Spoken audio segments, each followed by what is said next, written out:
বাসরাতে স্বামীকে তার প্রেমিকার সাথে ভিডিও কলে কথা বলতে দেখছে নববধূ। যে রাতে স্বামী তাকে গভীর আদরে ভরে দেবার কথা ছিল, পৃথিবীর সমস্ত সুখ তার সামনে জড়ো করবার কথা ছিল, সে রাত এমন ব্যতিক্রম হলো কেন?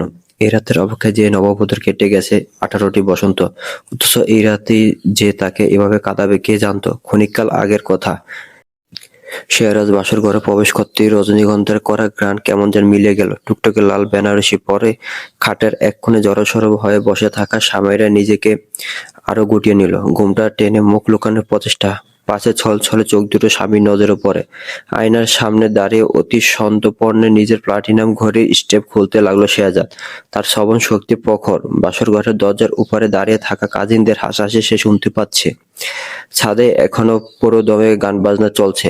ঘড়িটা ড্রেসিং টেবিলের উপর রাখলো শেহজাদ। এরপর সামাইরার দিকে ফিরে শান্ত গলায় বলল, Samaira, I guess you should be very professional here. আমি তোমাকে কোনো ইমোশনাল ড্রামার মাঝে রাখতে চাই না। So let's be clear. আমার লাইফে অলরেডি একজন স্পেশাল মানুষ আছে। গত 5 বছর ধরে আমি তাকে ভালোবেসে এসেছি। আজও তাকে ভালোবাসি, ভবিষ্যতেও তাকেই ভালোবাসবো।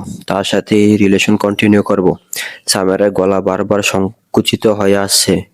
নিঃশ্বাস নিতে বড্ড কষ্ট হচ্ছে তার। এই পর্যায়ে কষ্ট করে ধরে রাখার চোখের পানি উপচে পড়ল। গোলাপি রাঙা গালজোড়া ভিজে গেল অশ্রুধারায়। মধ্যবিত্ত ঘরের অতি সাধারণ মেয়ে সামাইরা। তার ভাগ্যে শেহজাদের মতো এমন তুখোড়, হ্যান্ডসাম আর এলিট লেভেলের বিজনেস টাইকুন জুটবে তার দুঃস্বপ্ন ভাবেনি সে। যেদিন তাদের বিয়ের কথা পাকাপোক্ত হলো, সেদিন পুরো বিষয়টি সামাইরার কাছে রূপকথার কোনো গল্পের ন্যায় লেগেছিল।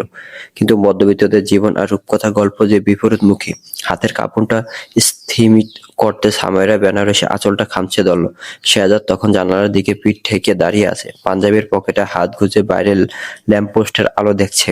তার অঙ্গভঙ্গি আবেগহীন, ছাপখানা এমন যেন কিছুই হয়নি। সামেরার গলা ইতিমধ্যে শুকিয়ে কাঠ হয়ে গেছে। এক বুক হাহাকার অতি কষ্টে লুকিয়ে সে অস্ফুট স্বরে বলল, তাহলে আমাকে বিয়ে করলেন কেন?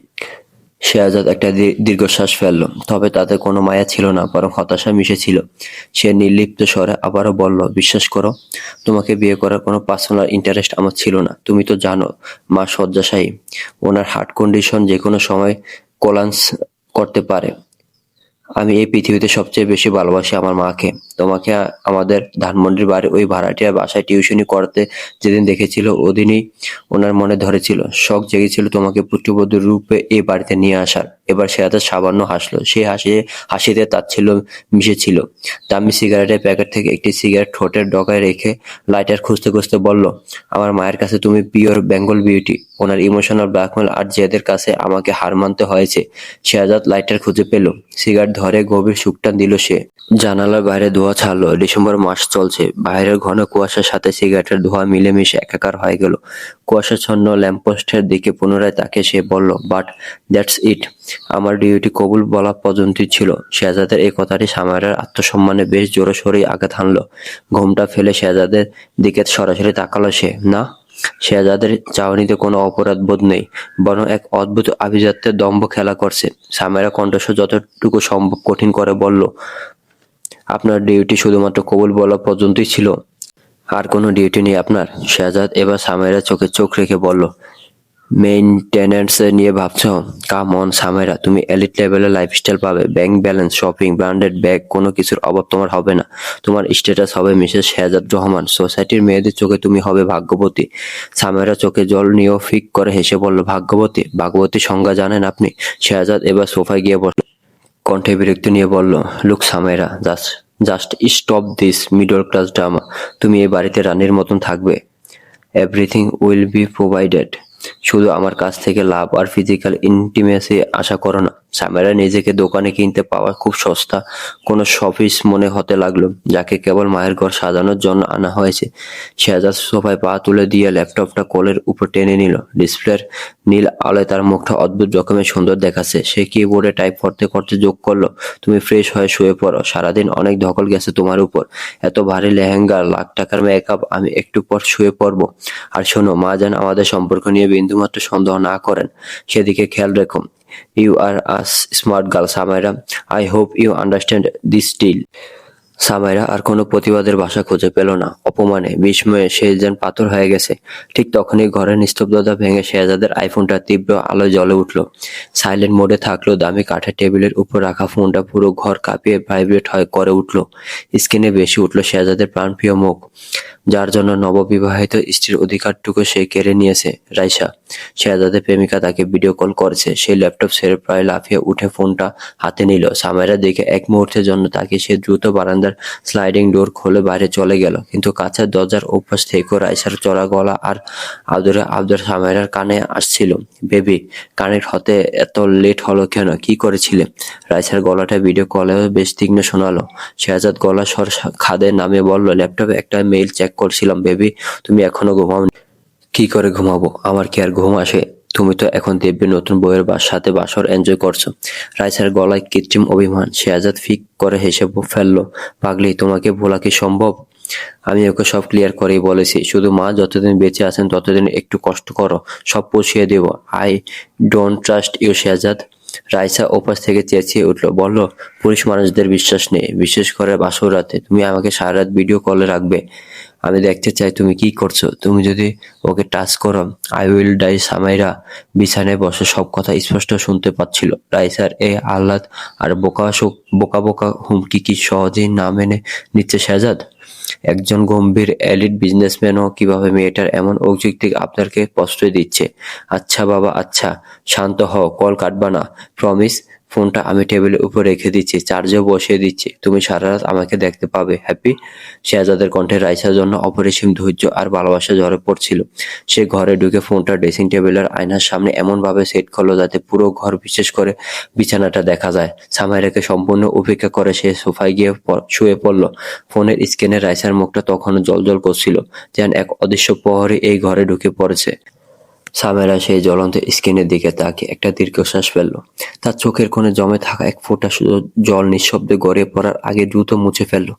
এই বিয়ে তার ন্যূনতম নারী সুলভ মর্যাদায় কেড়ে নিয়েছে। তাকে বন্দি করে ফেলেছে সোনার খাঁচায়। 3 বেলা পেট পুরে খেতে পাবে, দামি জামা কাপড় পাবে, পাবে না শুধু স্ত্রীর অধিকার। নববিবাহিত বইয়ের গোটা বাসরাত কেটে গেল স্বামীকে তার প্রেমিকার সাথে ভিডিও কলে কথা বলতে দেখে। সকাল 6:30, গুলশান 2 এর লেক সাইডে আভিজাত্যের ছাপ নিয়ে দাঁড়িয়ে আছে দ্য স্কাইল্যান্ড ভিলা। আধুনিক স্থাপত্যশৈলীর এক অনন্য নিদর্শন এই ডুপ্লেক্স বাড়িটি, যেন যান্ত্রিক ঢাকার বুকে ছোট্ট এক টুকরো ইউরোপ। সাদা ধবধবে ইতালিয়ান মার্বেলের মেঝে আর কাচের দেয়াল ভেদ করে ভোরের প্রথম প্রহরের আলো যখন ভেতরে প্রবেশ করে, তখন বাড়িটার সৌন্দর্য যেন দ্বিগুণ হয়ে যায়। বাড়ির অন্দরমহলে পা রাখতে বিশাল লিভিং এরিয়াটি যেকোনো আগন্তুককে আধুনিকতার মায়ে আচ্ছন্ন করে ফেলে। সিলিং থেকে ঝুলে থাকা মডার্ন ক্রিস্টাল ঝাড়বাতি, চারদিকের কাস্টমাইজ আসবাবপত্র আর দামি লেদারের সোফাগুলো থেকে শেহজাদের শতকোটি টাকার দম্ভ নিদারুণভাবে প্রকাশ পায়। সাইমারার গোটা রাত কেটেছে নির্ঘুম। ভোরের আলো ফোটার ক্ষণিককাল আগেই চোখ জোড়া সামান্য লেগে এসেছিল, তাও পরিপূর্ণ ঘুম আর হলো কই। সে ধীর পায়ে বাসর ঘরের বিছানা ছাড়লো, আয়নার সামনে গিয়ে দাঁড়ালো। নিজের বিধ্বস্ত চেহারাটা দেখে তাকে সামেরার বুক ফেটে কান্না এলো। সংবরণ করলো সে নিজেকে। গতকাল রাতে রজনীগন্ধার ঘ্রাণ এখন আর মোটেও মিষ্টি ঠেকছে না, কেমন উৎকট দুর্গন্ধ ছড়াচ্ছে। সামাইরা জানালার বিশাল স্লাইডটি খুলে দিল। গুলশান লেকের শান্ত জলরাশি সামাইরার ক্ষত বিক্ষত মনে এক টুকরো ভালো লাগা ছুঁয়ে দিল। শেহজাদ তখনও সোফায় অঘরে ঘুমাচ্ছে। সদ্য বিবাহিত স্ত্রীর আত্মসম্মানকে গতরাতে ধুলোয় মিশিয়ে দিয়েও এভাবে নিশ্চিন্তে ঘুমানো যায়? সামাইরা বাথরুমে গিয়ে চোখে মুখে ঠান্ডা পানি ঝাপটা দিল। আয়নায় নিজের প্রতিচ্ছবির দিকে তাকিয়ে তার মনে পড়ে গেল অতীতে ফেলে আসা দিনগুলোর কথা। সামাইরা খুব ছোটবেলায় নিজেকে জন্মদাত্রী মাকে হারিয়েছে। বাবা নিম্ন গ্রেডের এক সরকারি চাকরিজীবী। চাকরি জীবন সামলে সে চেষ্টা করেছে সামাইরাকে পৃথিবীর সবটুকু সুখ এনে দেওয়ার। পাশে মেয়ের বেঁচে থাকা কঠিন হয়ে পড়ে, এমন চিন্তাধারা থেকে দ্বিতীয় বিয়ের কথা মাথাতেও আনেননি। বাজারে চাল, ডাল আর নিত্যপণ্যের দাম যখন হুড়ুড় করে বাড়ছিল, বাবা সে সামান্য বেতনে সংসার চালানো অসম্ভব হয়ে পড়েছিল। সংসারের অভাব মেটাতে নিজের পড়াশোনার পাশাপাশি টিউশনি শুরু করেছিল সামাইরা। ধানমন্ডির সেই পুরনো 4 তলা বাড়িটা ছিল সুফিয়া রহমানের। সেই বাড়ির নিচতলা ভাড়াটিয়া ছেলেকে পড়াতে যেত সামাইরা। একদিন হুট করে সুফিয়া বেগম নিজের বাড়ির হালচাল দেখতে এসেছিলেন। পরনে সাদা সুতির শাড়ি, চোখে মোটা চশমা, মুখে অভিজ্ঞতার ছাপ। সাইমারার কাজল কালো চোখ কোমর অবধি চুল, স্নিগ্ধ চাহনি, শান্ত স্বভাব আর পড়ানোর ফাঁকে ছোট ছেলেটার সাথে তার মিষ্টি ব্যবহার সুফিয়া বেগমের অভিজ্ঞ মনে একদম গেঁথে গিয়েছিল। পিওর বাঙালি বিউটি, এমন মেয়েকে হাতছাড়া করা বোকামি নয়তো কি? পরবর্তীতে সুফিয়া রহমান নিজ উদ্যোগে সামেরার বাবার খোঁজ নেন। সশরীরে হাজির হন তাদের জরাজীর্ণ বাসায়। সামেরা বাবার সামনে হাত জোড় করে মাথা নত রেখে বলেছিলেন, আপনার মেয়েকে আমার ঘরের লক্ষ্মী করে নিতে চাই। বিয়ের 1 পয়সা খরচও তিনি সামেরার বাবাকে করতে দেননি। উল্টো সসম্মানের সহিত সামেরাকে পুত্রবধূ হিসেবে বরণ করে নিয়েছেন। ফ্রেশ হয়ে শাড়ি পাল্টে সামেরা ঘর থেকে বের হলো। করিডোর পার হতে তার দেখা হলো শাশুড়ির সাথে। বারান্দায় বসে সুফিয়া ভোরের নরম রোদ পোয়াচ্ছিলেন। সামেরাকে দেখে ওনার ফ্যাকাশে মুখটা ভোরে সূর্যের মতোই উজ্জ্বল হয়ে উঠল। এসো মা, কাছে এসো। সুফিয়া পরম মমতায় সামেরার হাতটা নিজের হাতের মুঠোয় পরে নিলেন। এত সকালে উঠলে যে? রাতে ঠিকমতো ঘুম হয়েছে তো মা? সামেরার মাথা ঝাঁকিয়ে মিথ্যে সম্মতি জানালো।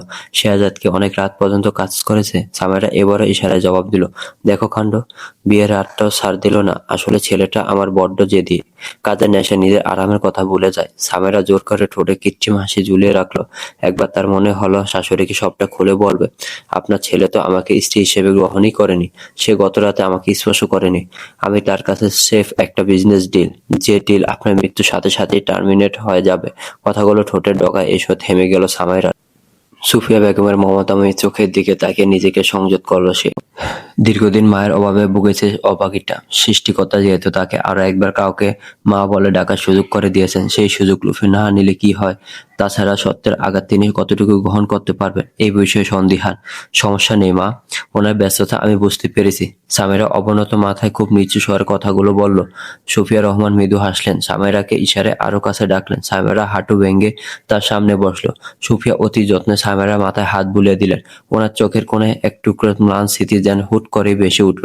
দীর্ঘশ্বাস ফেলে বললেন, মা আমি জানি শেহজাদ একটু রুক্ষ স্বভাবের, কারোর সাথে সহজে মিশতে পারে না, কাউকে সহজে বিশ্বাসও করতে চায় না। আসলে ওর ছোটবেলা বাকি 8-10টা সাধারণ ছেলের মতো ছিল না। সামেরা কৌতূহলের চোখে শাশুড়ির মুখের দিকে তাকালো। সুফিয়া বেগম শূন্য দৃষ্টি মেলে দিলেন, যেন বহুকাল আগের কোনো ধূসর ক্যানভাসে বেরঙিন ছবি দেখছেন। ওর বাবা যখন আমাদের পরিত্যাগ করে দ্বিতীয় বিয়ে করে ঘর ছাড়লো, শেহজাদ তখন স্রেফ 10 বছরের শিশু। ওর চোখের সামনে আমাদের সাজানো সংসারটা তছনছ হয়ে গেল। কেড়ে নেওয়া হলো আমাদের ভিটেমাটি। আমি আর ও রাস্তার ধুলোবালি মেখে লড়াই করেছি মা, অভাবের সাথে যুদ্ধ করে দিনরাত এক করে আজ এই 100 কোটি টাকার ব্যবসা আমি আর আমার ছেলে তিল তিল করে দাঁড় করিয়েছি। সেদিনে সেই ছোট্ট শেহজাদ আজকের এই বিজনেস টাইকুন হওয়ার পেছনে আছে অনেক অবহেলা আর বাঞ্ছনার ইতিহাস। ও বেঁচে থাকার স্বাদ নিয়ে বেঁচে নেই মা, টিকে থাকতে হবে বলে বেঁচে আছে। সামেরা মাথা নিচু করে রইল। মনের ভেতরে ভয়ঙ্কর যুদ্ধ চলছে তার। সুফিয়ার কণ্ঠস্বর আবেগে বুঝে এলো এবার। তিনি বললেন, এখন তো তুমি আছো মা, তুমি ওকে ভালোবাসা দিয়ে আগলে রেখো। আমার অবর্তমানে এই সংসার, এই সম্মান আর শেহজাদ সবই তো তোমার আমানত। শেহজাদ কক্ষচ্যুত হয়ে বেশিক্ষণ থাকতে পারে না মা, কাজে ও যদি কোনো ভুল ত্রুটি করে ওকে মাফ করে দিও। সঠিক পথে ফিরিয়ে এনো। সামেরা দীর্ঘশ্বাস ফেলল। এই লড়াই যে তার ব্যক্তিত্বের একেবারে বিপরীত। এই লড়াইয়ের জন্য তো সে প্রস্তুত নয়। ভাগ্যের পরিহাস সর্বদা কেন এত নির্মম হয়? দ্য স্কাইলাইন ভিলার অন্দরমহলে এক তুমুল কলরবে রূপ নিল বেলা আর একটু গড়াবার পর। ব্রেকফাস্ট টেবিলে যেন মুঠো মুঠো আভিজাত্যের পসরা সাজানো। সাদা পোর্সেলিনের দামি ক্রকারিতে গরম লুচি, এলাচ সুগন্ধি আলুর দম আর জাফরানি হালুয়া। ডাইনিং রুমে উৎসবের আমেজ। টেবিল জুড়ে আত্মীয় স্বজনের এক বিশাল বহর। শেহজাদের বড় চাচা, ছোট ফুফু আর কাজিনদের ভিড়ে সবচেয়ে বেশি আধিপত্য বিস্তার করে আছেন 2 দাদি, রাবেয়া বেগম আর সলেমান নেশাদ। তাদের পানের বাটার টুংটাং শব্দ আর খিলখিল হাসিতে মুখরিত চারিপাশ। শেহজাদ নিচে নামলো একদম বিজনেস টাইকুন বেশে, পরনে ইস্ত্রি করা ধবধবে সাদা শার্ট আর নেভি ব্লু ফর্মাল প্যান্টস। সামেরার দিকে তাকে সে বেশ রোমান্টিক ভাবে হাসলো, যেন গত রাতের কোনো কথা তার মনে নেই। এক নিপুণ অভিনেতার মতো নিজের চরিত্র বদলে নিয়েছে সে। শেহজাদের সবচেয়ে ছোট কাজিন আবির ফিক করে হেসে বলল, কি রে ভাইয়া, নতুন ভাবিকে পেয়ে তো আমাদের ভুলেই গেলি। সারা রাত এক মুহূর্তের জন্য দরজা খোলার নামও নিলি না। অথচ গত রাতে তোর কিন্তু বিবাহিত ব্যাচেলর পার্টির শো করার কথা ছিল। শেহজাদ খুব স্বাভাবিক ভঙ্গিতে হাসলো। সে এগিয়ে গিয়ে সামেরার একদম গা ঘেঁষে দাঁড়ালো। সামেরা তখন মেয়েদের সাহায্য নিয়ে সকলের পেটে খাবার বেড়ে দিচ্ছিল। সহসা শেহজাদ সবার সামনে সামেরার কোমরে শক্ত করে হাত দিয়ে নিজের দিকে টেনে নিল। সামেরা বিদ্যুৎ স্পষ্টের মতো শিহরে উঠল।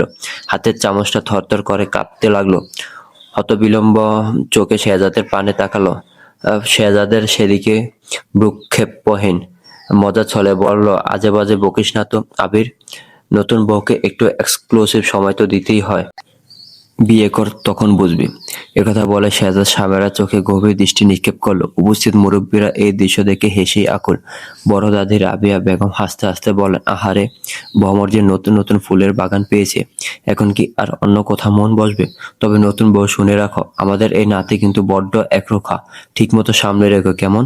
দাদি ছলেমন নেশা হঠাৎ ভেঙচি কাটলেন। সামেরার দিকে স্থির দৃষ্টিতে তাকিয়ে বললেন, শুনো বউ, এই শেহজাদ যখন ছোট ছিল ও বলতো বড় হয়ে আমাকে বিয়ে করবে। সেদিক থেকে আমি কিন্তু ওর প্রথম স্ত্রী। আমাদের সম্পর্কটা তাহলে কি হলো বলো তো? দাদি এবার ভাঙ্গা গলা ছেড়ে গান ধরল। দুই সতীন যার ঘরে কথায় কথায় বিবাদ করে, আয়ু থাকতে স্বামী মরে দ্বন্দ্বে জ্বালায়। ডাইনিং টেবিল জুড়ে হাসির রোল পড়ে গেল। এই বৃদ্ধের খুনসুটি আর পুরনো স্মৃতিচারণায় সামেরাও হেসে ফেলল। কিন্তু শেহজাদের হাতের আঙুলগুলো তখনও সামেরার কোমরে স্থির। সামেরা রীতিমতো ঝ্যাংটা মেরে নিজেকে সরিয়ে নিল। শেহজাদের দিকে তীক্ষ্ণ দৃষ্টি ছুড়ে দিয়ে বলল, খেতে বসেন। শেহজাদ হাসি মুখে টেবিলের প্রধান চেয়ারটিতে বসে পড়ল। আড্ডায় মেতে উঠল সকলের সাথে। খাবার বেড়ে দিতে গিয়ে সামেরা লক্ষ্য করল শেহজাদের ফোনে স্ক্রিনে নোটিফিকেশন এসেছে। সেন্ডারের স্থানে রাইসা ইসলাম নামটি জ্বলজ্বল করছে।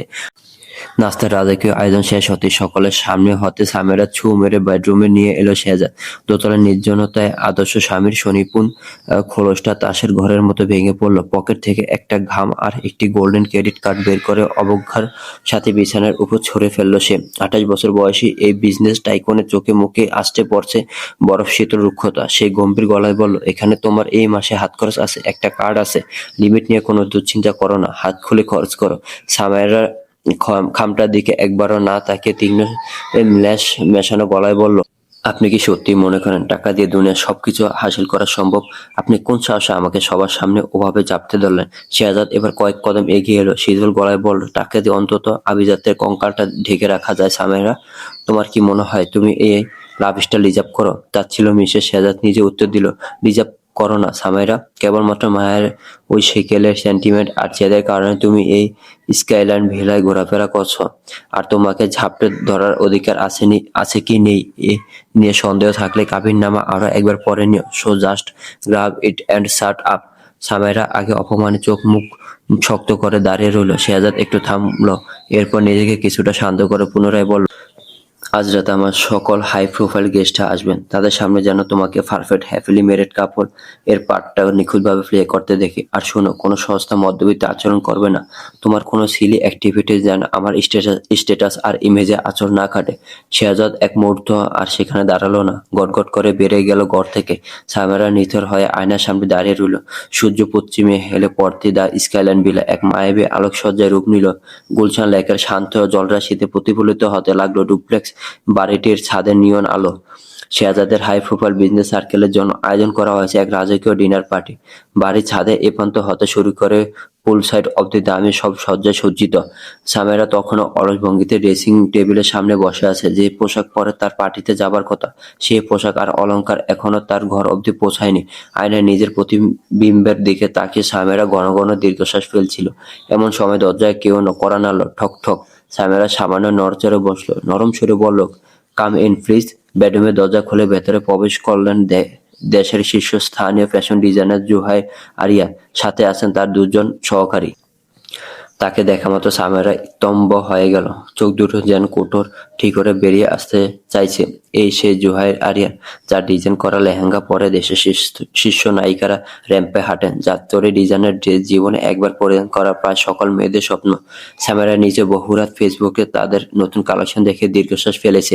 আর সেই মানুষটি তার সামনে দাঁড়িয়ে বিনীত ভঙ্গিতে বললেন, good evening Mrs Shehzad Rahman. Samera বসা থেকে উঠে দাঁড়ালো, গলার স্বর নিমজ্জিত করে বলল, গুড ইভিনিং। ভালো আছেন মিসেস রহমান? জি, আপনি? I am great. তবে আরো খুশি হব যদি আমার ডিজাইন করা লেহেঙ্গাটি আপনার পছন্দ হয়।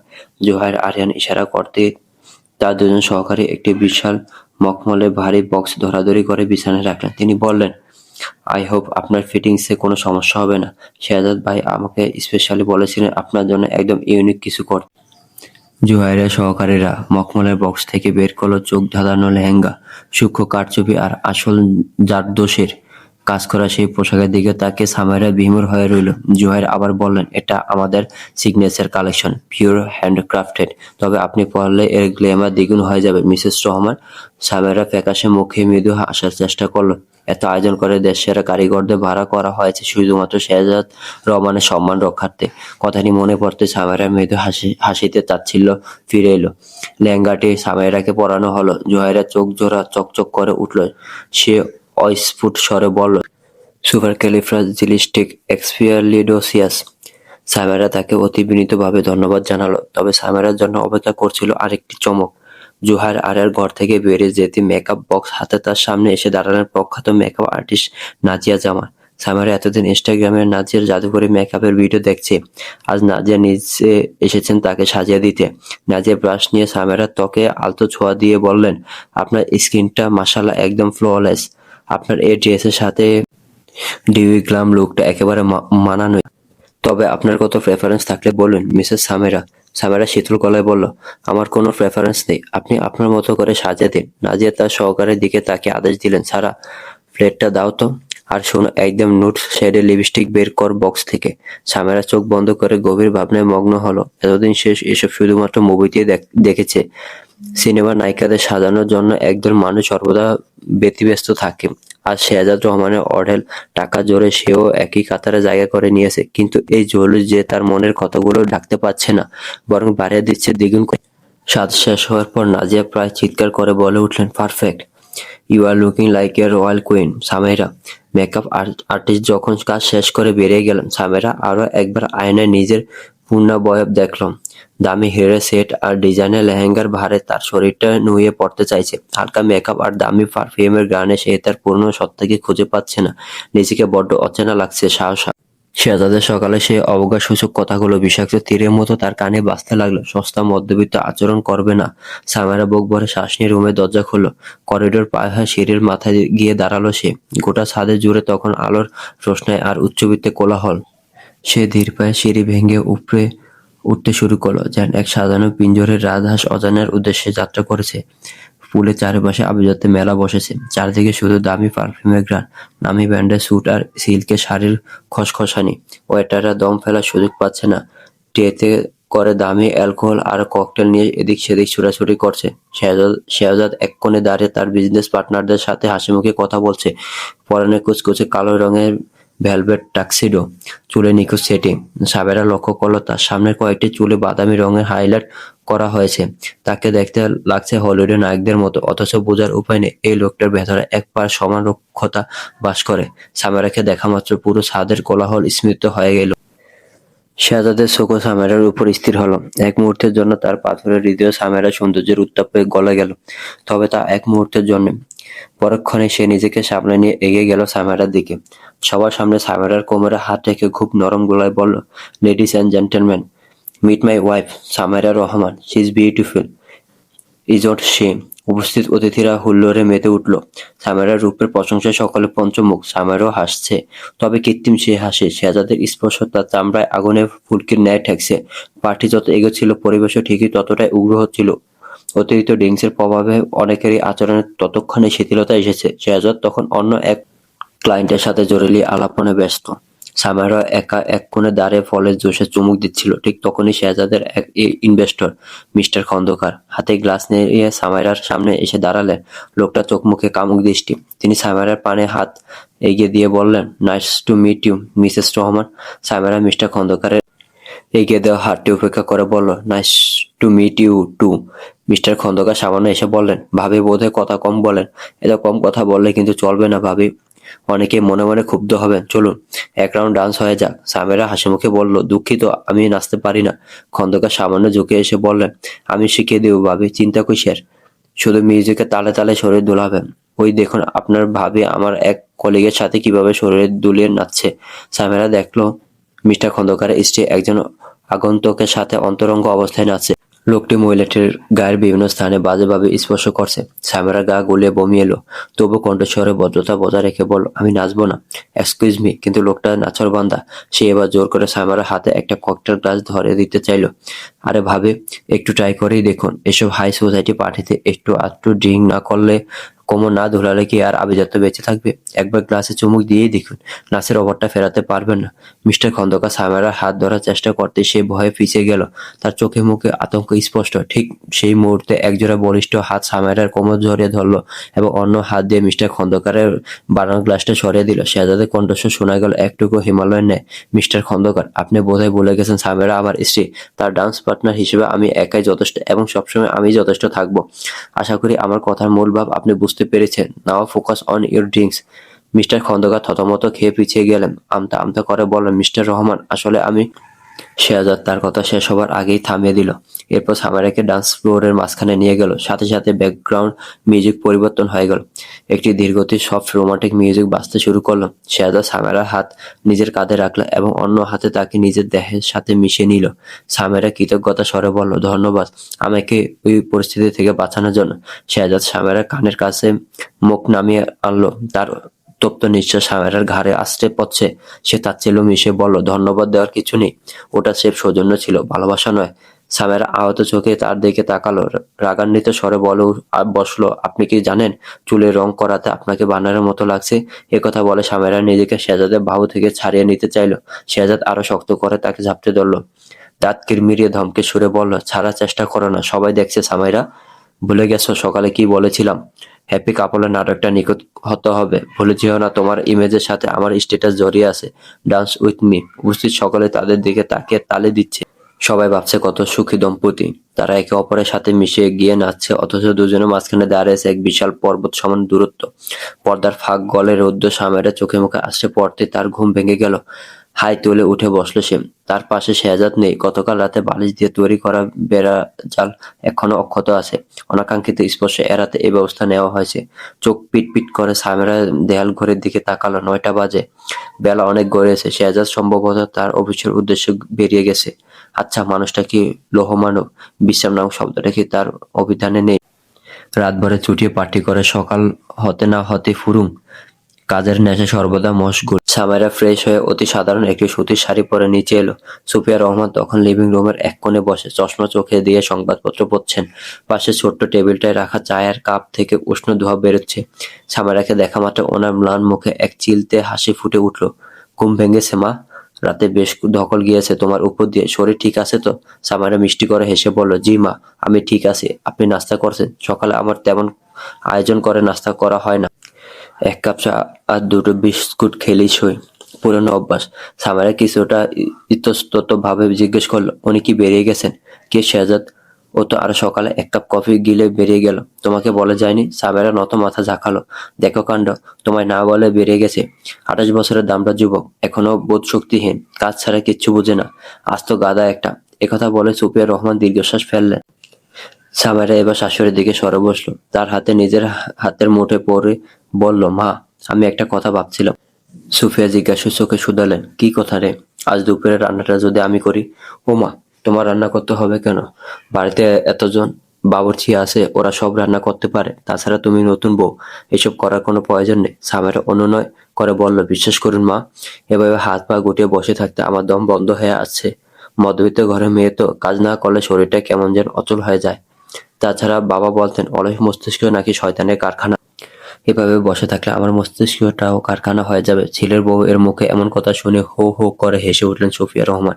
বললেন, আচ্ছা ঠিক আছে, কতকাল হলো ঘরোয়া খাবার খাইনি। এই বাড়ির খাবার তো আর 5 স্টার হোটেলের চেয়ে কোনো অংশে কম নয়। আজ একটু ভিন্নতা আসুক। তুমি সেই পুরোনো দিনের মতো করে সরষে ইলিশ আর ঘন মুগ ডাল রান্না করতে পারবে? সামেরা আত্মবিশ্বাসের সাথে বলল, নিশ্চয়ই পারবো মা। আপনি শুধু পাশে বসে আমাকে একটু সঙ্গ দেবেন। আপনার অভিজ্ঞ চোখ আমার উপর থাকলে ভুল হওয়ার ভয় থাকবে না। সামেরা কাল বিলম্ব না করে রান্নাঘরে গিয়ে উপস্থিত হলো। প্রধান বাবুর্চি আর সহকারীদের এক প্রকার জোর করে আজকের জন্য ছুটি দিয়ে দিল। বিশাল সে অত্যাধুনিক কিচেনে সামেরা আর সুফিয়া বেগম নিজেদের স্থান পাকাপোক্ত করে নিল। শুরু হলো এক ঘরোয়া উৎসব। এই আধুনিক হেসেলে চুলা জ্বালানো থেকে মশলা বাটা সবই হয় মেশিনে। তবে সামেরা পুরনো গ্রাম্য পদ্ধতি বেছে নিল। মশলা বাটা, মাছ ধোয়া আর সুপের ছোটখাটো নির্দেশনে রান্নাঘরটা যেন প্রাণ ফিরে পেল। সামেরার সাবলীল কর্মচঞ্চলতা দেখে ক্রমশ মুগ্ধ হতে লাগলেন সুফিয়া। সরিষার তেলের ঝাঁঝালো ঘ্রাণ তখন চারদিকে ছড়িয়ে পড়েছে। সুযোগ বুঝে সামেরা অতি সাবধানে একটি প্রশ্ন ছুড়ে দিল, মা, একটা কথা জিজ্ঞেস করব? কিছু মনে করবেন না তো? সুফিয়া ইংলিশ মাছের গায়ে নুন হলুদ মাখাতে মাখাতে বলল, বলো না মা, মনে করার কি আছে? এখন তো তুমি আমার মেয়ে। আপনি বলেছিলেন আপনার স্বামী আপনাদের ত্যাগ করে চলে গিয়েছিলেন, অভাবের সাথে আপনারা যুদ্ধ করেছেন। এত কিছু পরেও ওনার পরিবার পরিজনদের সাথে আপনাদের এত ভালো যোগাযোগ আছে কিভাবে? সুফিয়া বেগম থামলেন। ওনার দৃষ্টি জানালা ভেদ করে সুদূর আকাশে নিবদ্ধ হলো, যেন বহুকাল আগের কোনো ধুলোমাখা স্মৃতি হাতড়াচ্ছেন তিনি। ধীর গলায় বললেন, শেহজাদের দাদা ছিলেন অত্যন্ত ন্যায়পরায়ণ মানুষ। নিজের ছেলের এমন জঘন্য অন্যায় তিনি মেনে নিতে পারেননি, তাই মৃত্যুর আগে ধানমন্ডির সেই পৈতৃক বাড়িটা সুকৌশলে আমার নামে লিখে দিয়ে গিয়েছিলেন। তিনি চেয়েছিলেন আমাদের মাথার উপর যেন অন্তত নিরাপদ ছাদ থাকে। ধানমন্ডির সেই বাড়ি থেকে শুরু হয়েছিল আমাদের রহমান লিগাসি অ্যান্ড অ্যাসেস্ট এর স্বপ্ন। সেই ইটের উপর ইট গেঁথে আজ যখন ঢাকার মাটিতে বিশাল বিশাল সব অট্টালিকা আকাশ ছুঁয়েছে, তখনও ও ক্ষান্ত হয়নি, বরং বাবার সামনে নিজেকে সফল প্রমাণ করার মোহ ছুটে চলেছে ক্রমাগত। আজ বঙ্গোপসাগরের নীল বুকে ওর রহমান শিপিং লাইন এর যে 20টি বিশালাকার কন্টেনারবাহী জাহাজ আর অয়েল ট্যাঙ্কার রাজত্ব করে বেড়াচ্ছে, তার প্রতিটি ইস্পাতের বুননে মিশে আছে ওর বাবার প্রতি জবানে এক পাহাড় সমান ঘৃণা। সুফিয়া একটু থেমে আবার বললেন, প্রথমে সকালে মুখ ফিরে নিয়েছিল ঠিকই, তবে একেবারে মুখ ফিরে নেয়নি। আর গতকাল যে দেখলে ডাইনিং টেবিলে বসা দুই দাদুকে, অভাবের দুর্দিনে যখন আমাদের একবেলা চাল কেনার সংস্থান ছিল না, ওনারাই গোপনে সাহায্য করেছেন। আর এখন আত্মীয়রাই বন্ধন জোরালো কারবার প্রচেষ্টায়। কারণ অবশ্যই তুমি বুঝতে পারছো, টাকা বড় খারাপ জিনিস মা। তবে আমি সবাইকে মাফ করে দিয়েছি। বেঁচে থাকতে হলে পরিবার পরিজনদের দরকার পরে মা। সামার স্তব্ধ হয়ে কথা, একজন বাবা ছাড়া সন্তানদের জীবন তো সত্যি অসহায়। কত নিরন্তর লড়াই করে এ পর্যায়ে এসেছে। সকলে শেহজাদের অর্জনের প্রশংসায় পঞ্চমুখ, কিন্তু এর পেছনে কত তিক্ত অভিজ্ঞতার গল্প লুকিয়ে আছে তা কেউ জানে না। এই প্রথম শেহজাদের প্রতি সামেরার মনে এক চিলতে করুণা উকি দিল। গুলশানের প্রাণকেন্দ্রে সিঁড়িধারা উঁচু করে দাঁড়িয়ে আছে স্থাপত্যবিদ্যার এক অনন্য নিদর্শন, রহমান আইকনিক টাওয়ার। এই টাওয়ারে 21 তলায় ঠিক মেঘেদের কাছাকাছি শেহজাদ রহমানের একান্ত রাজত্ব। শেহজাদের বিশাল ক্যাবিনেটের উত্তর দিকে সম্পূর্ণ দেয়াল জুড়ে বিশাল এক স্বচ্ছ কাচের ক্যানভাস। সেখানে দাঁড়িয়ে নিচের দিকে তাকালে মনে হয় কোলাহলপূর্ণ ব্যস্ত ঢাকা শহরটা কোনো ধুলোবালি মাখা বিবর্ণ খেলনা। রোদে পোড়া এই শহরটা যেন বড়ই তুচ্ছ, বড়ই নগণ্য। মেহগনি কাঠের রাজকীয় ডেস্কে সাজানো সর্বশেষ মডেলের ম্যাকবুক, তার ঠিক পাশে একটি হীরের মতো স্বচ্ছ ক্রিস্টাল পেপারওয়েট আলোর প্রতিসরণে বিচ্ছুরিত হচ্ছে। দেয়ালের নির্জন কোণে ঝোলানো এক বিশাল চলচ্চিত্র, উত্তাল কৃষ্ণবর্ণ সমুদ্রের বুকে একাকী এক জাহাজের মরণপণ লড়াই। ক্যানভাসে সে নিঃসঙ্গ নাবিকের মাঝে যেন শেহজাদের নিজেরই প্রতিচ্ছবি দেখতে পায়। ডিসেম্বরের আকাশটা আজ কেন যেন কাচের মতো স্বচ্ছ আর নীল, আর সে নীল চিরে এক ফালি অবাধ্য রোদ কাচের দেয়াল গলে শেহজাদের ডেস্কে আসতে পড়ছে। শেহজাদ তখন অত্যন্ত মনোযোগ দিয়ে একটি ফাইলে সই করছিল। তার পরনে কাস্টমাইজ নেভি ব্লু স্যুট, চুলে সেই সূক্ষ্ম হাইলাইটের কারুকাজ। ঠিক তখনই কোনো অনুমতি ব্যতীত ঝড়ের বেগে কেবিনে প্রবেশ করলো রাইসা।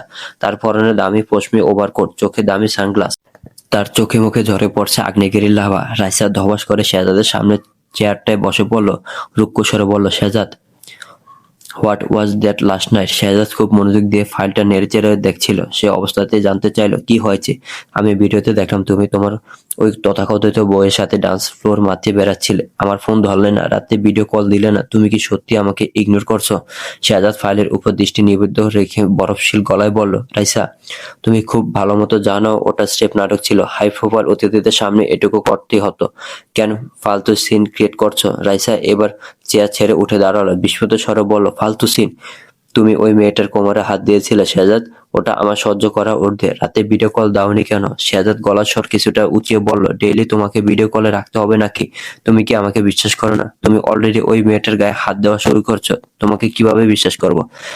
শেহজাদ ফাইলটা বন্ধ করে রাইসার দিকে তাকালো। এইবার দীর্ঘশ্বাস ফেলে বলল, তা তোমাকে বিশ্বাস করানোর জন্য কি করতে হবে? রাইসা সহজ গলায় বলল, আমাকে বিশ্বাস করাতে হলে তোমার বুকে আমার নামের ট্যাটু করাতে হবে, যাতে তোমার উন্মুক্ত বুকের দিকে তাকালে মেয়েটার চোখে আমার নামটা বিঁধে থাকে। শেহজাদ চরম বিরক্তিতে কপাল কুঁচলায়, গম্ভীর গলায় বলল, tattoo? Raisa, are you out of your mind? তোমাকে একটু প্যাম্পার করেছি বলে এখন যা খুশি তাই বলবে নাকি? আমি এসব সস্তা ইমোশনাল ড্রামায় বিশ্বাস করি না। শেহজাদের গম্ভীর গলা স্বর রাইসাকে থামাতে ব্যর্থ হলো। এবার সে শেহজাদের খুব কাছে গেল, গা ঘেঁষে দাঁড়ালো, তার দামি শার্টের কলার আঙুলের ফাঁকে দিয়ে খেলা করতে করতে আহ্লাদে সুরে বলল, রাগ করছো কেন? তুমি তো জানো তোমায় নিয়ে আমি কত পজিটিভ। আচ্ছা, let's get intimate just for a few minutes. I miss you a lot. Shehzad, give me a kiss. পাগলের মতো চুমু খাওয়া আমায়। রাইসা শেহজাদকে জোরে ধরার চেষ্টা করতে তাকে বেশ জোরে ধাক্কা দিয়ে সরিয়ে দিল সে। তার চোখে বিরক্তিভাবে সীমানা পেরিয়ে গেছে। শেহজাদ থমকে গেল। Raisa, stop it, just stop it. আমি বড্ড বিরক্ত বোধ করছি। তোমাকে অনেকবার বলেছি এটা আমার অফিস, এখানে এসব সস্তা আচরণ করবে না আমার সাথে। রাইসা এবার তাচ্ছিল্য মাখা সুরে বলল, আমার সাথে তোমার এত বছরের সম্পর্ক, অথচ কোনোদিন আমাকে মন ভরে আদর করলে না। আর দুদিন হলো না বিয়ে করেছো, বকে সবার সামনে খুব ধরতে ইচ্ছে করে তোমার। সেসব সস্তা আচরণ নয় না, তুমি ভুলে যাচ্ছ রাইসা। ও আমার বিয়ে করা বউ, তুমি নও। এ পর্যায়ে রাইসা অপমানে বিবর্ণ হয়ে গেল। তুমি আমাকে ঠেলে দিলে শেহজাদ, ওই থার্ড ক্লাস মেয়েটার জন্য। শেহজাদ বুঝতে পারলো সে রাইসাকে কষ্ট দিয়ে ফেলেছে। তাকে জোরে ধরবার উদ্দেশ্যে বসা থেকে উঠে দাঁড়ালো, কণ্ঠস্বর নরম করে বলল, বাবু আমি ওরকম কিছু মিন করে তোমাকে বলিনি। আমি শুধু রাইসা। শেহজাদের কথা শেষ হতে দিল না, রাগে গটগট করে বেরিয়ে গেল। শেহজাদ চেয়ারে হেলান দিয়ে বসে চোখ বন্ধ করলো। অস্ফুট স্বরে দাঁতের ফাঁক দিয়ে বলে উঠল, ফাঁক ফাঁক ফাঁক। নিজের ভালোবাসার মানুষটার সাথে এমন ব্যবহার কেন করলো শেহজাদ? তবে নিজের অনুভূতির বিপরীতে গিয়েও আজ কিছু করেনি সে। প্রায় 3 বছরের সম্পর্কে রাইসাকে সে অগণিত বার চুমু খেয়েছে। অত্যন্ত গভীর ও দীর্ঘ ছিল সে চুমুগুলো। রাইসা সবসময় পুরোপুরি ইন্টিমেট হতে চাইলো। শেহজাদ নিজেকে রাইসার বুকের ভাঁজ অব্দি চুমু খেয়ে সমাপ্ত টানতো। এ নিয়ে রাইসার অভিযোগের শেষ নেই। কিন্তু আজ সেই রাইসার স্পর্শ শেহজাদের এমন অসহ্য লাগলো কেন? রাইসার ব্যবহৃত চিরচেনা উগ্র বিদেশি পারফিউমটার গন্ধ তার কাছে বড্ড উৎকট বলে মনে হচ্ছে, যা আগে কখনো মনে হয়নি। সকালে সেই মায়াবী রৌদ্র কখন যে ঘুদিলির রক্তিম আভায় মিশে গেছে শেহজাদ তার টের পায়নি। নিজের কেবিনে বসে সে যখন একের পর এক ফাইল সই করতে ব্যস্ত, ঠিক তখনই ফোনের কর্কশ শব্দে তার ধ্যানভঙ্গ হলো।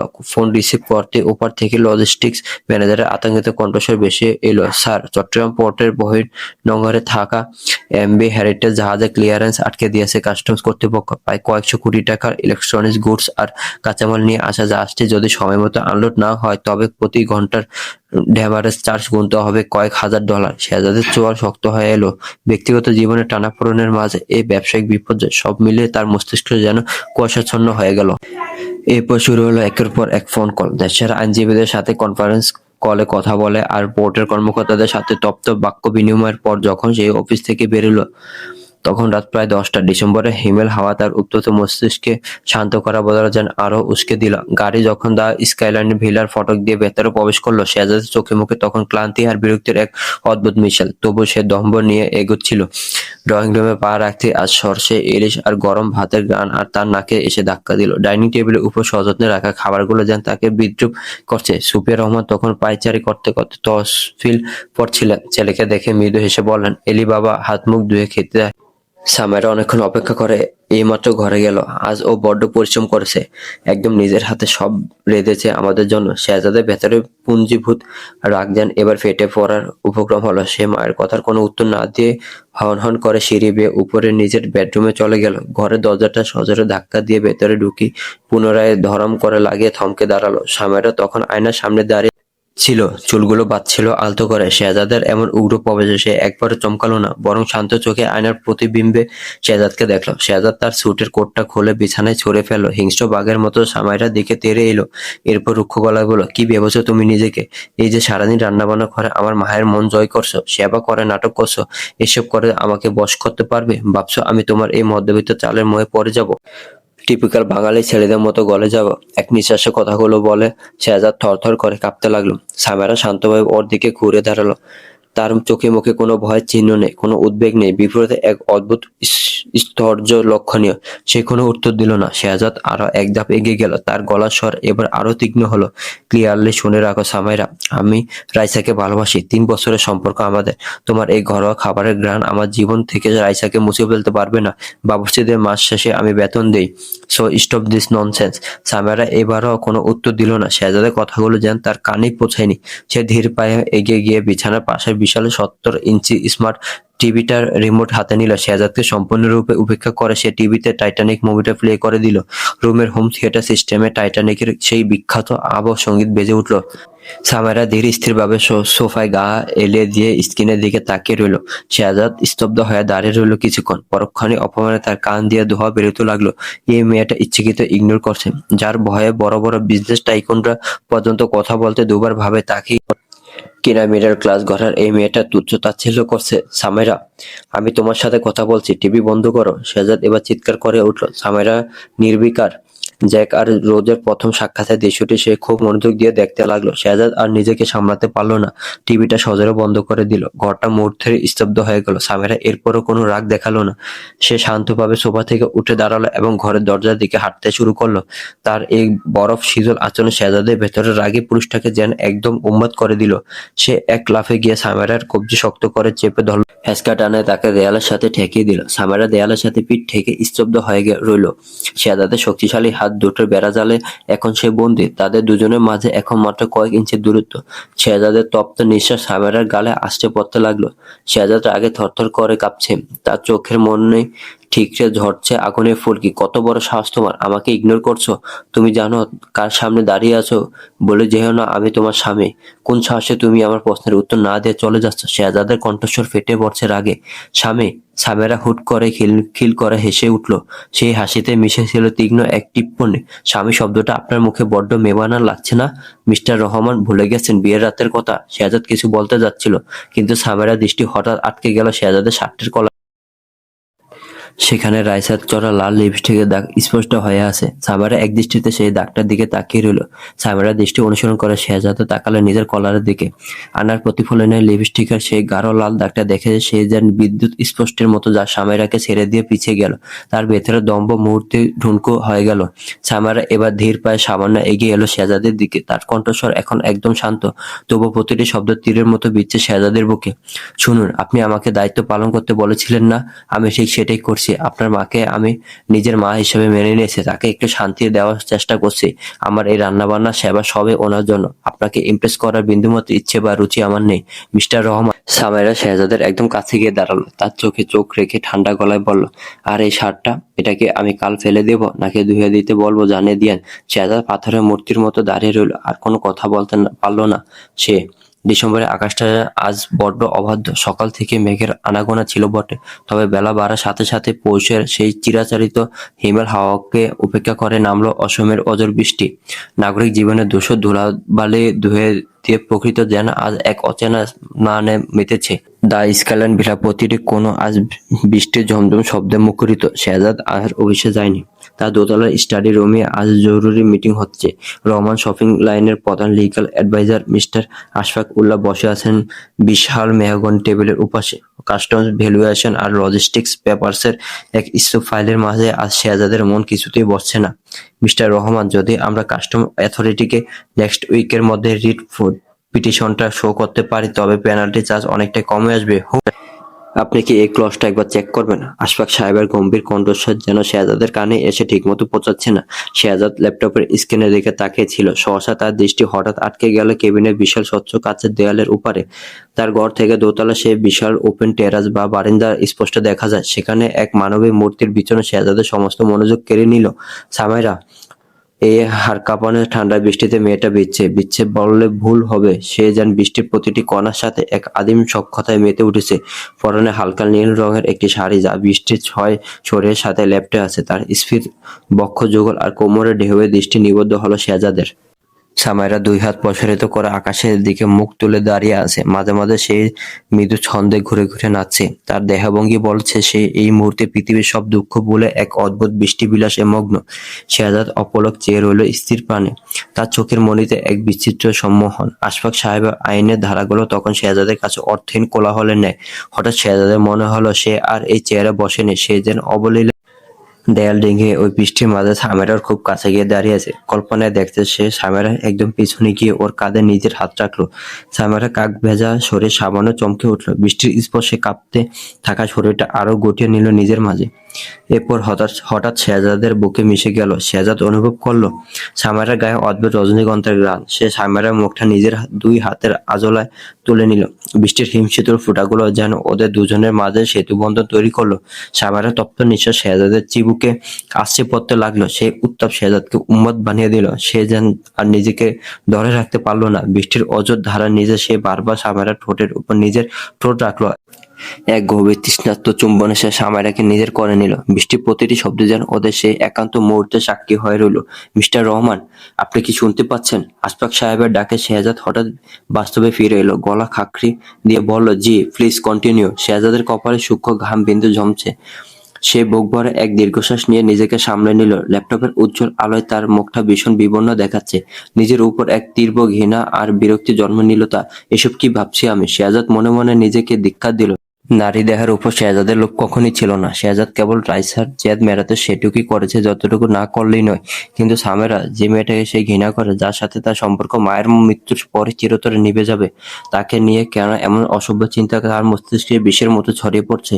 সামেরা সিক্ত শরীর, অবাধ্য নাচ আর বৃষ্টির রোমান্স কেন শাহজাদকে ভেতর থেকে দুমড়ে মুচড়ে দিচ্ছে। শেহজাদ কলমটা সজোরে টেবিলের উপর আছড়ে ফেলল। Mister Ashfaq, I need a break. আপনি ফাইলগুলো এখানে রেখে যান, আমাকে বিকেল চেক করে আপনাকে ফোন দেব। শেহজাদের কণ্ঠস্বর এখন পাথরের মতো শক্ত। লইয়ার সাহেব কিছুটা অবাক হলেন, তবে কোনো প্রশ্ন করলেন না। ঘরটা ফাঁকা হয়ে যেতে শেহজাদ আবার কাছের দেয়ালের দিকে তাকালো। সামেরা এখনো সেখানে আছে। সে এখন রেলিং ধরে বৃষ্টির দিকে চেয়ে দাঁড়িয়ে। শেহজাদ দাঁতে দাঁত চেপে বিড়বিড় করে বলল, bloody middle class women. Shehzad ঝটপট উঠে ঘরের পর্দাগুলো টেনে দিল।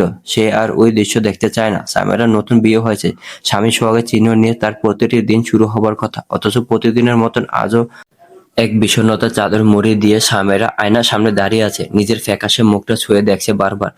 ঘুম হলে চোখের নিচে কালচে দাগের হাতছানি যেন বলে দিচ্ছে জীবনে শান্তির বড্ড অভাব। সামেরা অনুভব করছে গতকাল দেয়ালের বিপরীতে তাকে ঠেকিয়ে ধরা শেহজাদের তপ্ত নিঃশ্বাস। পরক্ষণে মনে পড়ছে শার্টের কলারে লেগে থাকা লাল লিপস্টিকের সেই অবমাননাকর দাগ। সবকিছু একই সাথে কুয়াশাচ্ছন্ন সকালে তার স্মৃতিতে আঘাত হানছে। সামেরা সিদ্ধান্ত নিল আজ সে আর ওই ঘুমুট প্রাসাদে থাকবে না। অন্তত একটা দিনের জন্য হলো সে তার সেই নোনা ধরা দেয়াল আর বৃষ্টির জল জমা এক চিলতে উঠোনের কাছে ফিরে যাবে, যেখানে তার বাবা আছেন, যেখানে মেকি আভিজাত্যের চেয়ে সাধারণ মানুষের ঘ্রাণ বেশি। সামেরা নিচে নেমে দেখলো সুফিয়া রহমান লিভিং রুমের ইজি চেয়ারে বসে আছেন, হাতে একটা পুরোনো অ্যালবাম ধরা। খুব মনোযোগ দিয়ে ছবি দেখছেন। সামেরা ধীর পায়ে তার পাশে গিয়ে দাঁড়ালো। মা? সুফিয়া বেগম চশমার উপর দিয়ে তাকালেন। সামেরার কিঞ্চিৎ ম্লান মুখ তার দৃষ্টি এড়ালো না। ভ্রু জোড়া কুঁচকে শুধালেন, কি হয়েছে রে মা? তোর কি শরীর খারাপ লাগছে? না মা, বলছিলাম কি, আজ যদি একটু বাবার ওখান থেকে ঘুরে আসতাম। বাবা তো একা আছেন, তাছাড়া ওনার শরীরটাও তো তেমন ভালো থাকে না। সুফিয়া রহমান মিষ্টি স্বরে হাসলেন। সামেরার হাতটা আলগোছে চেপে ধরলেন। তিনি আদুরে স্বরে জিজ্ঞাসা করলেন, অবশ্যই যাবি মা। বাবার জন্য মন কেমন করছে না রে? সামেরা সূচক মাথা ঝাঁকালো। সুফিয়া চিন্তিত স্বরে বললেন, কিন্তু এই অবস্থায় একা যাবি কি করে? আকাশের ভাবসাব মন্দ, যে কোনো সময় আবার বৃষ্টি নামতে পারে। ডিসেম্বর মাসে কি অত্যাচার যে শুরু হলো। সামেরা প্রত্যুত্তরে কিছু বলার আগে সিঁড়িতে জুতোর খটখট শব্দ শোনা গেল। শেহজাদ নামছে। পরনে ছাই রঙের স্যুট, চোখ দুটো নিবদ্ধ, হাতে লেটেস্ট মডেলের আইফোন স্ক্রিন। তবে শেহজাদের মুখে আর সেই চিরিচেনা দম্ভ নেই, বরং এক ধরনের অপরাধবোধের ছাপ রয়েছে। সামেরার দিকে সে একবার আড়চোখে তাকালো, কিন্তু পরক্ষণে চোখ সরিয়ে নিল। সুফিয়া গলার স্বর কিছুটা চড়িয়ে বললেন, শেহজাদ, এদিকে আয় তো বাবা। শেহজাদ থমকে দাঁড়ালো। সামেরার দিকে আরো একবার সন্দেহের চোখে তাকিয়ে এরপর দৃষ্টি ফিরে নিল। বলো মা, কি হয়েছে? সামেরাকে তোর শ্বশুর বাড়ি নামিয়ে দিয়ে অফিসে যা। শেহজাদ গম্ভীর মুখে বলল, মা, আজ আমার কোর্টে যাওয়ার কথা, লয়ার ওয়েট করছে। সুফিয়া রহমান বাজখাই গলায় বললেন, তো যাবি, কোর্ট কোথাও পালিয়ে যাবে না। আগে সামেরাকে ওর বাবার বাড়ি নামিয়ে দিয়ে আসবি, এরপর যাবি। শেহজাদ কপাল কুঁচকে কিছু একটা বলতে যাচ্ছিল।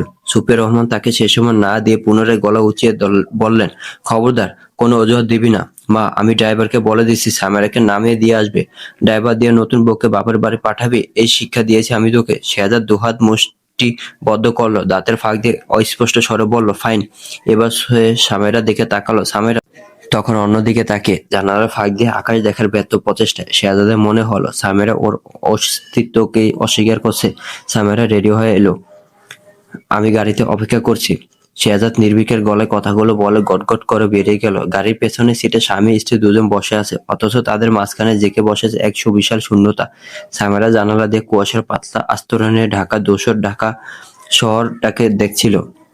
তার কোলের উপর রাখা হাত দুটি যতটুকু সম্ভব গুটিয়ে বসছে সে, যেন শেহজাদের শরীরের সামান্যতম স্পর্শ আজ তার কাছে নিষিদ্ধ। গাড়ির ভেতরে দামি পারফিউম আর ল্যাভেন্ডার এয়ার ফ্রেশনারের সেই উগ্র মিশ্রণটা সামেরার পাকস্থলীতে এক ধরনের কুণ্ডলি পাকাচ্ছে। বমি ভাব পাচ্ছে ভীষণ। শেহজাদ গত 10 মিনিটে অন্তত 5 বার আর চোখে সামেরার মুখ পানে তাকিয়ে আছে। শেহজাদ ভেতরে ভেতরে বড্ড অস্থির হয়ে উঠছিল। কেন তা অজানা। দীর্ঘ এক নিস্তব্ধতা ভেঙে শেহজাদ নিজের দম্ভের দেয়ালটা সামান্য নিচু করলো। গলা খাকারে দিয়ে স্বাভাবিক গলায় বলল, গত রাতে ব্যবহার জন্য আমি। শেহজাদ একটু থামলো। সরি বলাটা তার অভিব্যক্তির সাথে যায় না। কাজে সে পুনরায় বলতে শুরু করলো, আসলে ব্যবসায়িক ঝামেলা নিয়ে মেজাজটা একটু বিগড়ে ছিল। I didn't mean to be that rude. Samera কোনো উত্তর দিল না। জানালার কাছের ওপারে দ্রুত পিছিয়ে যাওয়া ট্রাফিক সিগন্যালের দিকে তার নির্লিপ্ত দৃষ্টি মেলে নিশ্চুপ রইল। সামেরার এমন কঠোরতায় শেহজাদ দমে গেল না। সে আরো একটু এগিয়ে এসে বলল, সামেরা, ওই লিপস্টিকের দাগটা, ওটা একেবারে অ্যাক্সিডেন্টে লেগেছে। I know what you are thinking, but trust me, তোমার সাথে বিয়ে হওয়ার পর আমি রাজের সাথে বিন্দুমাত্র ইন্টিমেট হইনি। ওটা আমার এথিক্স এর বাইরে। আমি জানি আমি ভালো মানুষ নই, কিন্তু আমি কখনো মিথ্যা বলি না। সামেরা এবার ধীর লয়ে মুখ ফেরালো।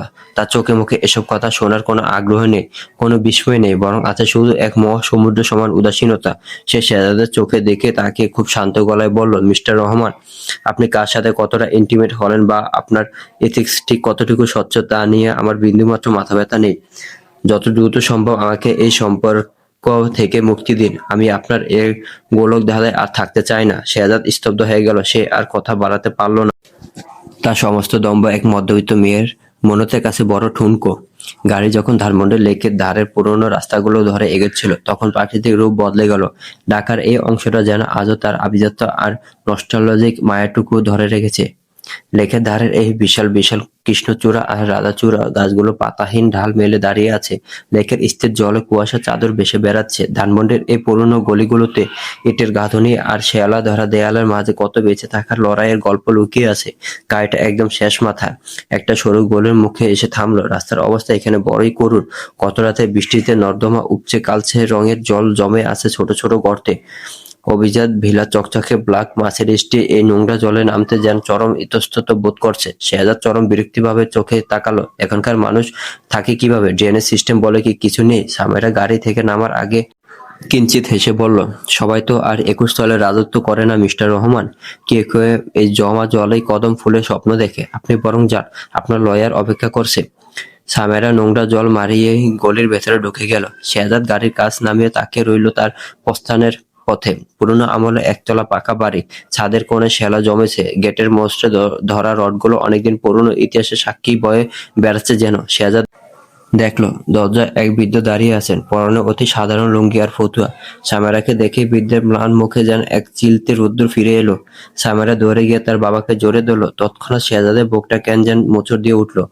তার এত টাকা, এত জাহাজ, সুবিশাল অট্টালিকা, অথচ দিন শেষে তাকে এভাবে ঝাপটে ধরার কোনো ফাদার ফিগার নেই। মায়ের আদর তাকে অভুক্ত রাখেনি কোনোদিন, কিন্তু বাবার শাসনের অভাব যে তাকে একজন সুপুরুষ হিসেবে গড়ে তোলার পেছনে বিশাল বড় বাধা হয়ে দাঁড়িয়েছে। শেহজাদের চোখের কোণটা সামান্য চিকচিক করে উঠল।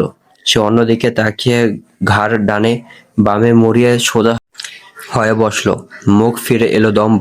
এরপর ভরাট গলায় বলল, ড্রাইভার, গাড়ি ঘোরাও। পথে সে দম বন্ধ করা ফাইলপত্রের স্তূপ আর আইনজীবীদের পেঁচালো যুক্তির আবর্ত থেকে বেরিয়ে শেহজাদ যখন নিজের বাড়িতে হেলান দিল, ঠিক তখনই মাথায় পরজীবীর মতো কুটকুট করতে কামড়াতে লাগলো রাইসা নামটি। শেহজাদ পকেট থেকে ফোন বের করে সরাসরি অফিসে ফোন দিল। রাইসা ম্যাডাম অফিসে এসেছে। শেহজাদের গম্ভীর কণ্ঠ এক ধরনের অস্থিরতা বিদ্যমান। ওপার থেকে রিসেপশনিস্টের কুণ্ঠিত কণ্ঠস্বর ভেসে এলো, না স্যার, রাইসা ম্যাম আজ আসেননি, এমনকি কোনো ফোনও করেননি। আমরা রিস্ক করার চেষ্টা করে ব্যর্থ হয়েছি। শেহজাদ দাঁতে দাঁত চিপল। ইংরেজি গালি শোনা গেল তার মুখে। ব্লাডি হেল, গতকালের ব্যবহারে রাইসা অভিমান করেছে, যদিও এই অভিমান ভাঙানোর দাওয়ায় শেহজাদের নখদর্পণে। তবে অভিমান ভাঙানোর ইচ্ছেটা বড় ক্ষীণ শেহজাদের। তবুও ড্রাইভারকে সে নির্দেশ দিল সোজা বনানীর এক অভিজাত ফুলের দোকানে যাওয়ার জন্য। মিনিট দশেকের ব্যবধানে শেহজাদের ব্ল্যাক মার্সিডিজটি কয়েকটি লাল গোলাপের সুবাসে ভরে উঠল। পিছনের সিট থেকে শুরু করে ড্যাশবোর্ড অবধি সবখানে শুধুমাত্র রক্তিম গোলাপের মেলা। গাড়ি গিয়ে থামলো রাইসাদের আলিশান অট্টালিকার সামনে। শেহজাদ ফোন করলো রাইসাকে। 3 বার বাজার পর ফোন রিসিভ করা হলো। ওপার থেকে ভারী গলায় প্রশ্ন তেড়ে এলো, কেন ফোন করেছ? শেহজাদ স্বাভাবিক গলায় বলল, নিচে এসো রাইসা। রাইসা মুহূর্তে ফোঁস করে উঠল, যাও না তোমার সেই মিডল ক্লাস ওয়াইফের কাছে। আমাকে কেন প্রয়োজন তোমার? শেহজাদ এবার হেসে ফেলল। এই রাগটুকু তার চেনা। সে পুনরায় বলল, নিচে এসো বেবি। 5 মিনিট। না হলে আমি কিন্তু এই গেটের সামনে সারা রাত দাঁড়িয়ে থাকবো। অনেক টালবাহানা আর ন্যাকামির পর রাইসা নিচে নেমে এলো। পরনে সিল্কের গাউন, উপরে দামি পশমি শাল জড়ানো, চোখে মুখে কৃত্রিম বিরক্তির ছাপ থাকলো। মনে মনে সে শেহজাদের এই হুট করে আসাটা বেশ উপভোগ করছে। সে ধীর পায়ে গাড়ির কাছে এসে দাঁড়ালো। কি বলতে চাও? কুইক বলো, আমার ভীষণ ঘুম পাচ্ছে। শেহজাদ খট করে গাড়ির দরজাটা খুলে দিল। রাইসা ভেতর তাকাতে তার চোখ ছানা ভরা। অজস্র গোলাপের পাপড়ির মাঝে ড্যাশবোর্ডে রাখা একটি নীল ভেলভেটের বক্স, চারপাশটা যেন এক টুকরো লাল গোলাপের বাগান। রাইসা সে এক লাফে গাড়িতে ঢুকে শেহজাদকে সজোরে জড়িয়ে ধরলো। গোলাপের কাঁটা লাগার ভয় ভুলে সে শেহজাদের বুকের উপর চড়েও বসলো। আবেগী স্বরে বলল, you are so crazy Shehzad. আমি ভেবেছিলাম তুমি সত্যি আমাকে ইগনোর করছো। রাইসা শেহজাদের চিবুক ধরে নিজের দিকে টেনে নিল। তার উষ্টাস্বর যখন শেহজাদের ঠোঁটের খুব কাছে, এক গভীর চুম্বনে নিজেকে হারিয়ে ফেলা ষড়যন্ত্র করছে, তার ঠিক আগের মুহূর্তে শেহজাদ আলতো করে তাকে সরিয়ে দিল। রাইসা অবাক হয়ে তাকালো। কি হলো? শেহজাদ দীর্ঘশ্বাস ফেলে রাইসার হাত দুটো নিজের হাতের মুঠোয় নিল। বলল, রাইসা, ট্রাই টু আন্ডারস্ট্যান্ড। আমি মানসিকভাবে এখন খুবই বিধ্বস্ত। বাসায় নতুন একটা মানুষ, মায়ের অসুস্থতা, সব মিলিয়ে I am just out of mind. এই মুহূর্তে কোনো ফিজিক্যাল ইন্টিমেসি আমি নিতে পারছি না। আমাকে একটু সময় দাও। রাইসা কিছুটা দমে গেল বটে, তবে সে শেহজাদের কপালে ফুটে থাকা শুকনো ভাঁজগুলো মনোযোগ দিয়ে দেখলো। সে ন্যাকামি করে শেহজাদের চুলে আঙুল বুলিয়ে দিতে দিতে বলল, ওকে বাবা, বুঝলাম তোমাকে অনেক স্যাক্রিফাইস করতে হচ্ছে ওই মেয়েটার জন্য, কিন্তু মনে রেখো শেহজাদ, আমার বিয়ের রাতে কিন্তু আমি কোনো এক্সকিউজ শুনবো না। সেদিন তোমাকে পুরোপুরি আমার হতে হবে। I can't resist my self যখন তুমি আমার সামনে থাকো। শেহজাদ এক রহস্যময় হাসি আসলো। তার চোখের মধ্যে তখন এক আদিম শিকারীর চাহনি। সে রাইসার কানের কাছে মুখ নিয়ে ফিসফিস করে বলল, ডোন্ট ওরি রাইসা, তখন আমাকে সামলানোর জন্য তোমার নিজেরই হিমশিম খেতে হবে। রাইসা খিল করে হেসে উঠল। শেহজাদও হাসলো, কিন্তু সেই হাসিও আজ যেমন কৃত্রিম ঠেকলো। সামেরার ঘরটা ছোট, কিন্তু বেশ টিপ টিপ আর ছিমছাম। জানালার পাশে রাখা সেই পুরনো ঘুণে ধরার কাঠের টেবিল, যেখানে বসেরা সে রাত জেগে পরীক্ষার প্রস্তুতি নিত। টেবিলের উপর রাখা সস্তা একটি কলমদানি, কয়েকটা গল্পের বই আর ধুলো জমা একটা ছোট আয়না। সামেরা হাত বাড়িয়ে টেবিলটা ছুঁয়ে দেখলো। আঙুলের ডগায় এক ছিলতে ধুলো লেগে গেল। ধুলোর দিকে তাকিয়ে সামাইরার মনে হলো এই ঘরটা তার অনুপস্থিতিতে কতটা নিঃসঙ্গ হয়ে পড়েছে। সে বিছানায় গিয়ে বসলো। সাধারণ তোশক আর সুতির চাদর, অথচ এই বিছানায় বসার পর যে প্রশান্তি সে অনুভব করলো তা গত কয়েকদিনে শেহজাদে ভিলাতে পায়নি। জানালার গ্রিল ধরে বাইরে তাকালো সে। উঠোনের এক কোণে সেই পেয়ারা গাছটা এখনো দাঁড়িয়ে আছে। বৃষ্টির জল পেয়ে পাতাগুলো সতেজ হয়ে উঠেছে, আরো ঘন সবুজ দেখাচ্ছে। সামেরা যেন আরো একবার নিজের অস্তিত্বের শেকড় খুঁজে পেল। চোখ জোড়া সামান্য বুঝে আসতে দরজায় মৃদু করাঘাত শোনা গেল, ঠক ঠক। ভেতরে এলেন সামেরার বাবা আমিনুল হক সাহেব। তার দু হাতে 2 কাপ ধোয়া উঠা চা। ওনার পরনে সেই পুরনো আয়রন বিন ফতুয়া, চোখে মোটা ফ্রেমের চশমা। মেয়ের পাশে এসে তিনি আলতো করে বসলেন, হাসি মুখে বললেন, মা রে, তোর জন্য নিজের হাতে চা বানালাম। দেখ তো, চিনি বোধ হয় একটু কম হয়েছে। সামাইরা কাপটা হাতে নিল। চায়ের উষ্ণতা পেতে তার বিষণ্ণতা কেটে গেল। কাপে এক চুমুক দিয়ে মৃদু হাসলো, বলল, একদম ঠিক হয়েছে বাবা, তোমার বানানো চায়ের স্বাদই আলাদা। আমার সামনে যদি 100 জনের বানানো চাও রাখা হয়, তোমার বানানো চা খুব সহজেই আলাদা করতে পারবো।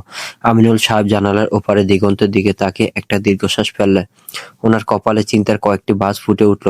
তিনি ধীর গলায় বললেন, রিটায়ারমেন্টের ডেট তো চলে এলো মা। সামনের মাসেই আমার শেষ কর্মদিবস।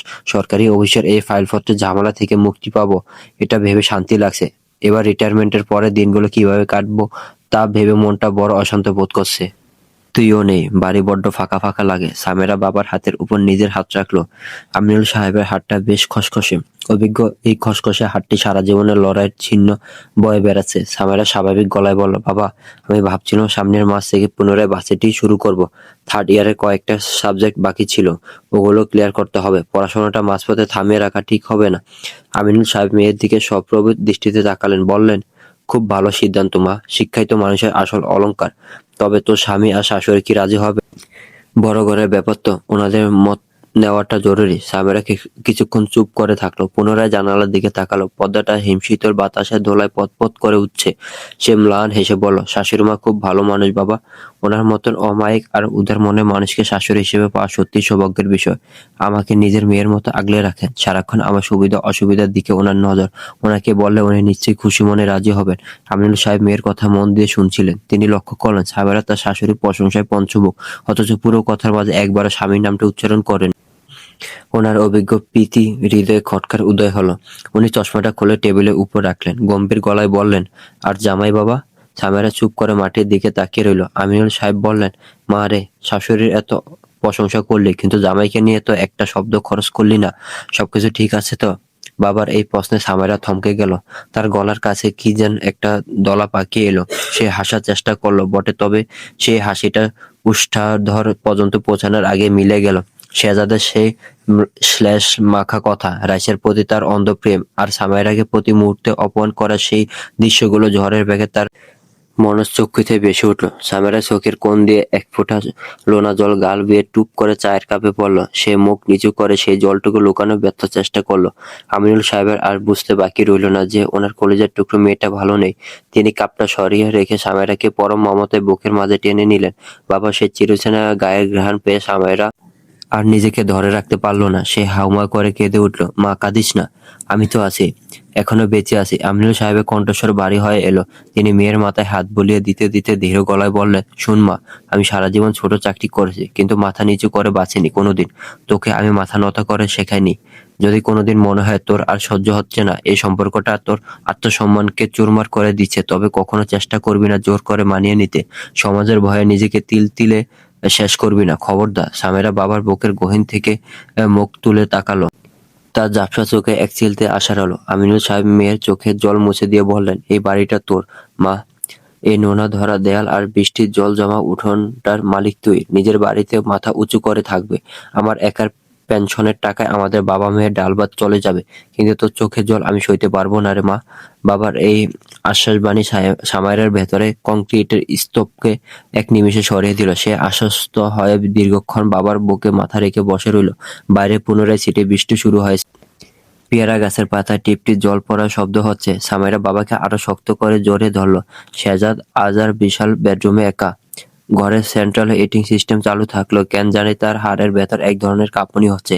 বিকেলে সে একটা গাড়ি পাঠিয়েছিল ধানমন্ডিতে। ড্রাইভারের ফোনে আসা সেই অবাধ্য বার্তা এখনো তার কানে গলিত সীসার ন্যায় ঠেকছে। স্যার, ম্যাডাম আজ আসবেন না।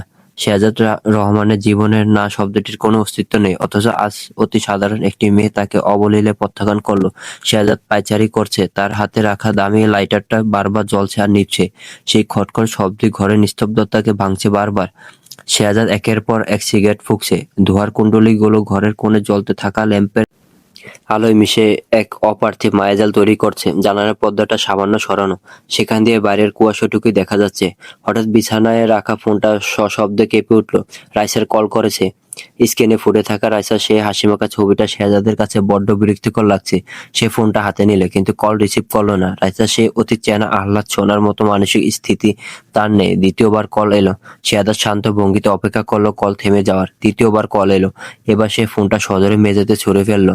মুহূর্তেই খণ্ড বিখণ্ড হয়ে গেল শেহজাদের লেটেস্ট মডেলের আইফোনটি। শেহজাদ আরো কিছুক্ষণ পায়চারি করলো, এরপর ঘুমানোর আপ্রাণ চেষ্টা করলো, কিন্তু ঘুম যেন আজ তার দুশমন হয়ে দাঁড়িয়েছে। ঘরের প্রতিটি কোণ যেন তাকে বিদ্রুপ করছে। শেহজাদের বারবার মনে হতে লাগলো এই ঘরে কিছু একটা নেই, কিসের যেন অভাব। ঘড়ির কাঁটা তখন 12টা পার করেছে। শেহজাদ আর নিজেকে ধরে রাখতে পারলো না। সে ঝটপট তার ক্যাজুয়াল টি শার্টের উপর জ্যাকেটটা চাপিয়ে নিল। ড্রাইভারকে না ডেকে নিজে মার্সিডিজের চাবি হাতে নিল। ধানমন্ডির দিকে গাড়ি যখন সজোরে ছুটছে, শেহজাদ তখন স্টিয়ারিং হুইলটা শক্ত করে ধরে বিড়বিড় করে বলল, you can't do this to me Samaira, you just Kant.